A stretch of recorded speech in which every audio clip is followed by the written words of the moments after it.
Main गल तो आंदा जनाब 15 किलो सीड फी एकड़ ते सीड की मिकदार कोई नहीं। एक दाना जी, एक दाने दे तुसी हुण दाने टिलर देख लो 1 2 3 4 5 6 7 8 9 10 11 12 13 14 15 16 17 18 19 नाल दा जेह्ड़ा टिलर है वो चार ने जी। ए देखो नाल दा चार है टिलर ने। फिर अगे आ गया जनाब ये भी एक दाना है 1 2 3 4 5 6 7 8 9 10 11 12 13 ते 14 ये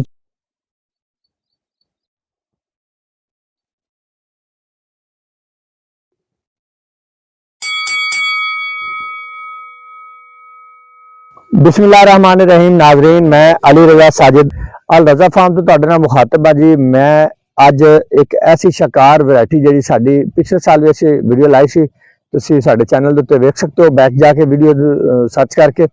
सुपर यूक्रेन वैरायटी,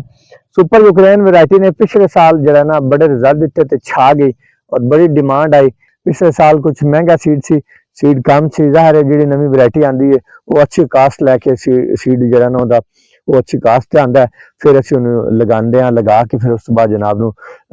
अगे रखने हैं जोड़े भी रिजल्ट आन। और अगर अच्छे आ जाए तो वह सीड तुहाडे वास्ते हुंदा, अगर अच्छे ना आन तो फिर वो साडे वास्ते रह जाती है या मंडियां वास्ते रह जाती कणक। तो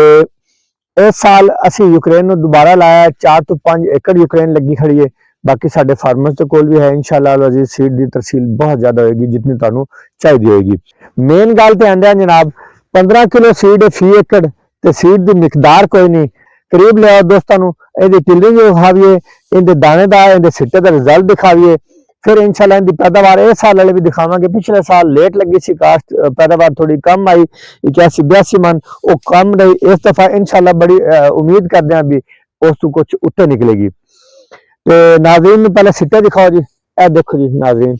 ये सिट्टे की पोजीशन देखो। सिट्टा एदा मैं थानू नोट भी गिन के दिखाना 1 2 3 4 5 6 7 8 9 10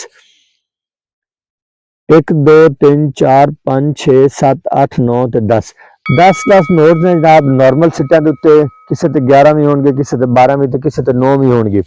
एक्चुअल ये जनाब ए दिखाओ और नजदीक लाओ ना दोस्तों, दिखाओ टिलरिंग दिखाओ ना। हुण एक दाना है जी, एक दाना ए साइड दिखाइए जी, ए दाना इधर दा एक दाना जी। एक दाने दे तुसी हुण दाने टिलर देख लो 1 2 3 4 5 6 7 8 9 10 11 12 13 14 15 16 17 18 19 नाल दा टिलर है वो चार ने जी। ए देखो नाल दा चार है टिलर ने। फिर अगे आ गया जनाब ये भी एक दाना है 1 2 3 4 5 6 7 8 9 10 11 12 13 ते 14 ये 14 ये नाल वाला दे। फिर उस बाद अगे जनाब एक दाना आ गया, ये भी तकरीबन 8-10 ने। ते ए नाल जेड़ा दाना इधर पहले छोड़ा सी, ये भी तकरीबन है देखो 3 ते 2 5 ते 3 8, फिर ये भी तकरीबन 10 तो 11 ने। हुण तो आ गया दोस्तों दूसरी मालूमात देवे जी 15 किलो सीड कोई मिकदार नहीं सीड दी। 15 किलो सीड कोई मिकदार नहीं और 80 मन 90 मन पैदावार लेना बड़ी मानी रखती है। तुसीं किसान दोस्त बड़ी अच्छी तरह जानते हो कि 40 तो 50 मन पैदावार जी वो बहुत अच्छी पैदावार गिनी जाती है। अगर पैदावार आ जाए 80 मन, पैदावार आ जाए 70 मन, तो लोग आश करते हैं उस खेत नूं, उस वैरायटी नूं नहीं। पिछले साल दिलकश वैरायटी ने कोई 70-74 मन तक एवरेजेस लिया ने मुख्तलिफ जगह के उत्ते, हर जगह तो नहीं, मतलब बहुत कम शाज़ो नादर 70 तो 74 मन एवरेजेस दिलकश वैरायटी दी आईयां ते दिलकश ते धुमा पै गई। लेकिन अल्हम्दुलिल्लाह यूक्रेन नूं लोगों ने इतना मंगया कि साडे कोल स्टॉक जो ना वो आउट हो गया।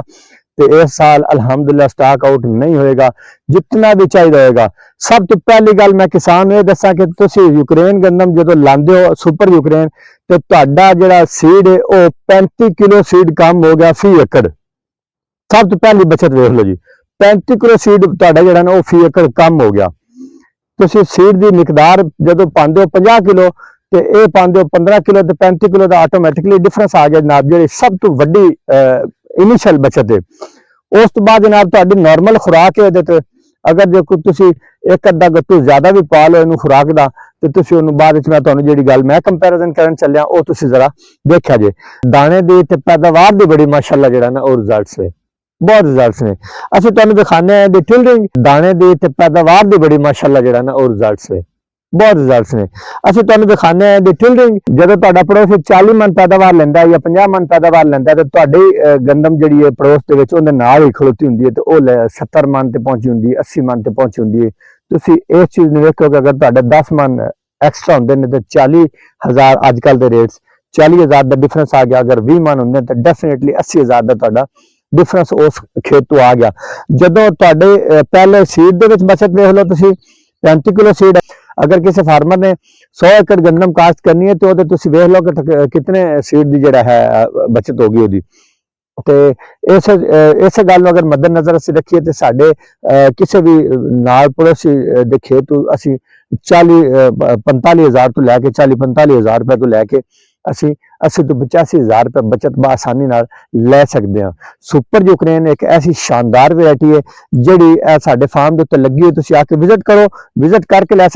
ਵੇਖ ਸਕਦੇ ਹੋ ਐਕਚੁਅਲ ਤਾਂ ਚੀਜ਼ ਹੁੰਦੀ ਵਿਜ਼ਿਟ ਦੀ ਮੈਂ ਤੁਹਾਨੂੰ ਟਿਲਰ ਵੀ ਵਿਖਾਇਆ ਨੇ ਫਿਰ ਨਾਰਮਲ ਇਹਦੇ ਸਿੱਟੇ ਦੇ ਵਿੱਚ ਦਾਣੇ ਨੇ 4 ਦਾਣੇ ਇੱਕ ਸਾਈਡ ਦੇ ਉੱਤੇ ਇੱਕ ਗੁੰਡੀ ਦੇ ਵਿੱਚ ਨੇ ਫਿਰ ਇਹਦੀ ਐਕਚੁਅਲ ਇਹਦੀ ਟਿਲਰਿੰਗ ਹੁੰਦੀ ਜਿਹੜੀ ਨਾ ਉਹ ਇਹਦਾ ਕਮਾਲ ਹੈ ਫਿਰ ਟਿਲਰਿੰਗ ਦੇ ਵਿੱਚ ਸਿੱਟੇ ਵੱਧ ਜਾਂਦੇ ਨੇ ਤੇ ਸਿੱਟੇ बढ़णगे तो ਤੁਹਾਡੇ ਆਟੋਮੈਟਿਕਲੀ ਦਾਣੇ बढ़ ਜਾਣਗੇ किसान भाइयों वीडियो देखना देख के अपने राय का इज़हार जरूर करना तो सुपर यूक्रेन के सीड वास्ते रजा फार्म नाल राबता कर लो एडवांस राबता कर लो इंशाअल्लाह अज़्ज़ा वजल तुहानू ओरिजिनल ते गारंटेड सीड दिता जाएगा ते नाल अगर तुसी विजिट करना चाहो तो साडी फसल हुण तैयार होने वाली 8-10 दिन तो बाद तैयार हो जानी है 8-10 दिन तो बाद ये तैयार हो जानी तो इंशाअल्लाह अज़्ज़ा वजल असीं इहनू जदों भी थ्रैशर लाई वो भी तुहाडे अगे रिजल्ट रखांगे अगर तो इनके नॉर्मल गंदम रंगे रिजल्ट आए या उसको कोई बेहतर आए फिर भी ये बहुत बेहतर है क्योंकि इनकी सीड 15 किलो दूसरे तो 50 किलो पाते पे हो अगर 15 किलो सीड तो 50 किलो सीड की एवरेज बराबर आती है तो ये फिर भी बेनीफिशियल है नो डाउट और इस साल